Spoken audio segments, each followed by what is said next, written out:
friends. Earlier this week, I took part in a blog hop that featured the brand new dies released from Karen Berniston, who is in cahoots with Riley and Company. I shared my fairy garden with the mushroom house, but I did not reveal all of the exciting things that you can do with this die set. I added the easy lights from Pearblossom Press to light up my mushroom house. Karen has great instructional videos to show you how to assemble her die sets, but for today, I'm just going to show you the alterations that I made. This is a fun project, so let's get started. To make my adorable little mushroom house, I first cut out the tiny house, just as you normally would. On the same die with the house, there's a support piece. You need one of those to hold your roof on. And then from the add-on set, I cut out this adorable little mushroom roof. I'm going to show you how to put that on in a bit. In the add-on set, there's a circle that will cut these little holes. I simply laid a straight edge along the bottom of my house and lined the die up and cut it out 5 times. I also wanted lights in my door, so I cut 2 doors from the add-on set, one a solid and one a print. And then I put the outside part on first, and then to get the light through, I simply cut up and then cut a hole near the top because the window for the door is in the top and I wanted it to shine through.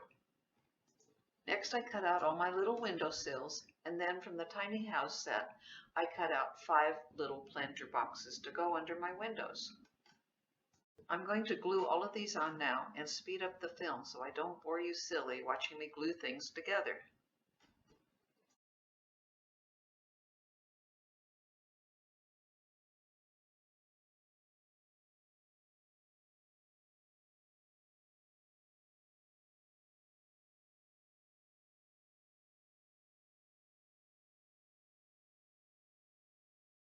Now that I have the front assembled the way I want it, I'm going to turn the entire piece over so I can place vellum behind the window openings so that it will look like a glow coming from the inside of the house when I put the lights on. I didn't have any yellow vellum, which is what I wanted, so I simply took some white, colored it with a Copic marker, and it will work just fine.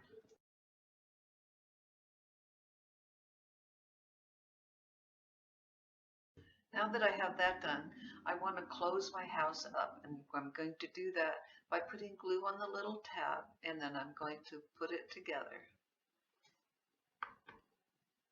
I'm using fast drying glue, but you still want to give it some time to set up and stick your house together because you're going to be wiggling it back and forth, which puts a lot of stress on that seam.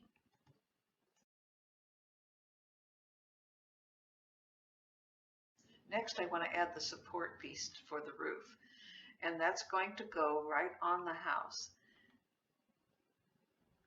This piece will fit right along this edge, and the other one will go on the other edge, gluing them on opposite sides of the tab.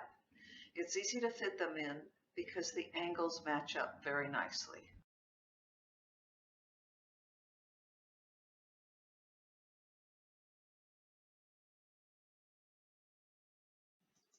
Now that my glue has set up, you can see that the house moves back and forth quite easily. And the support piece has 2 tabs. One I want upright and the other I want to fold down towards the back.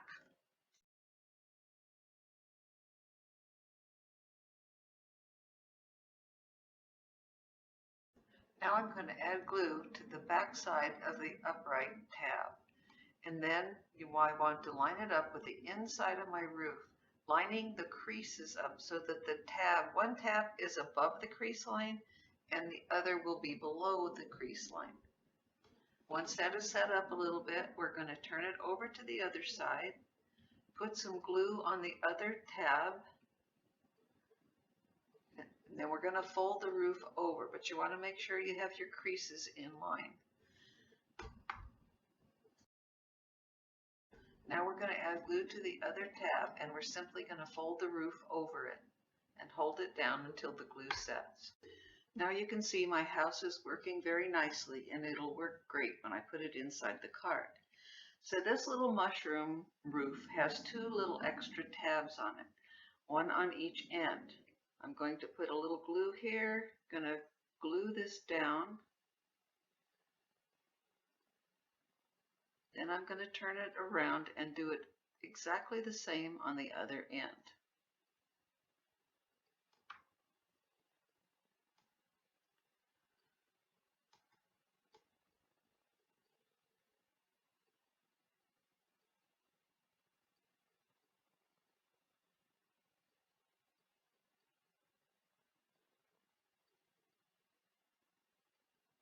Now you can see that the mushroom roof is totally adorable, but I'm still going to shape it a little bit more. By shaping it just a little more on each corner, it makes it look even cuter, and it also helps a little bit when opening and closing the card. You don't want to crease it here, you just want to give it a slight bend. Now I'm ready to put the house in the card. I'm lining up the side of the tab with the crease of the card, but I'm making sure that my roof line stays within the boundaries of the card, so I'm going to slide it over just a little bit. When I fold the card over, you'll see that my tiny mushroom house stays within the side boundaries of the card, but there's some overlapping on the bottom. We'll address that a little later. You may notice off to my left, I've made a practice mushroom house. I like to do that so that I get everything lined up just the way I like it. Now that I know where I'm going to place the house in the card, I'm going to make a pencil mark, and that is for a hole that I'm going to run the lights through. Now I'm just going to make a hole with my hole punch where the pencil mark is.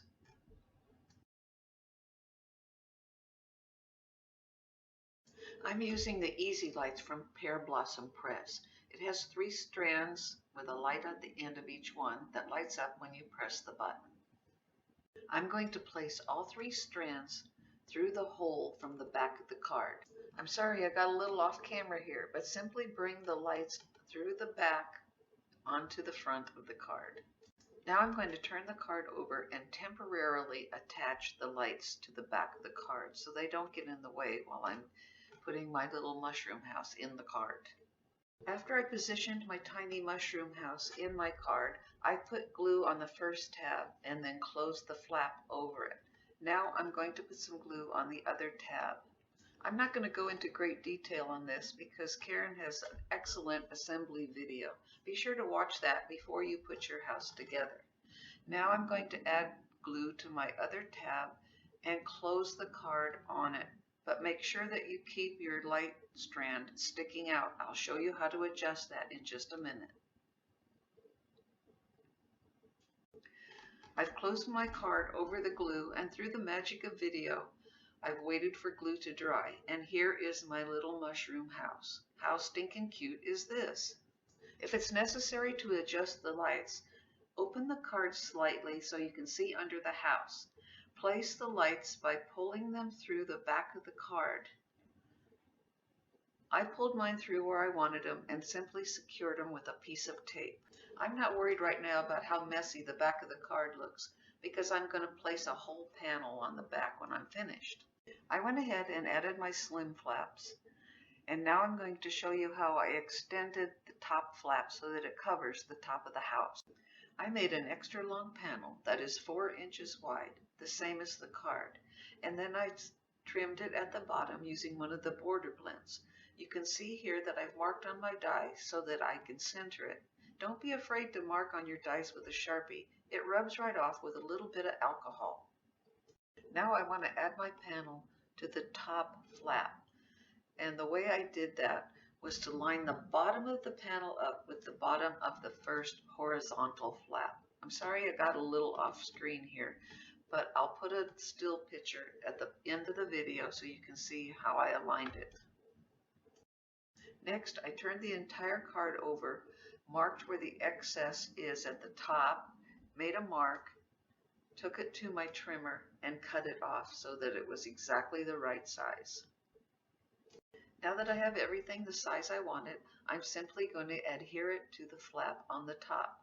It will cover the roof of the tiny little mushroom house as well as the first horizontal flap.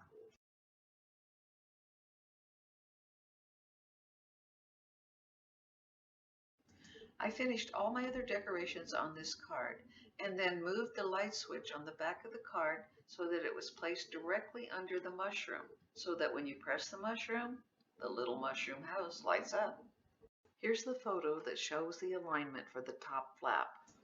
Thank you so much for joining me today. I hope you've enjoyed our little light up mushroom house. If you like this video, I'd really like it if you would press that subscribe button right at the bottom of the screen. Until next time, bye-bye.